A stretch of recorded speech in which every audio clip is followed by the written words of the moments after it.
Hello again, and thank you for joining me. I want to talk today about what I call the death of exclusions on Meta. Um, and it's again talking about the old school way of thinking, and not understanding how big of a change Meta has actually gone through. And understanding that Meta now is actually a predictive engine and it's AI first, like I said in my last video. So, what happens is that in the past advertisers used to look at audiences like past purchasers as people they want to exclude because it's saving them money. Why would I tap into the same audience again and again?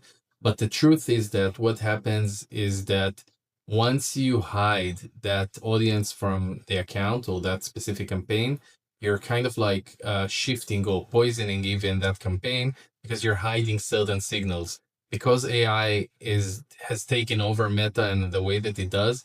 When you're hiding signals, it's bad. And in here, in this specific action, what you're doing is basically hiding the best signals because those people are, you know, the ones who actually bought. So what happens is you're not just poisoning the account and pixel and feeding it the wrong data.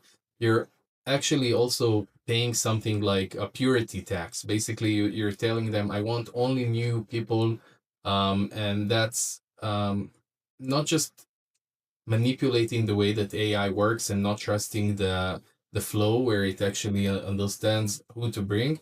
It also blocks certain signals from people who are lookalike audiences. So what happens is that you remember that we used to make lookalike audiences and then do the 1 2 3%, and some people did like multi ad set structure, and some people just threw it inside one CBO or whatever campaign, and then they let it run.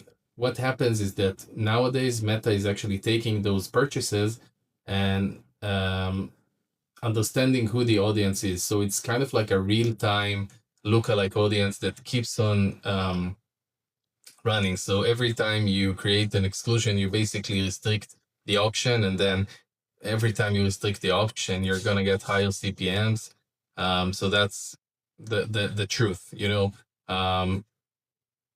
Purchasers essentially are your North Star. So if they're excluded, Meta doesn't know where to go to.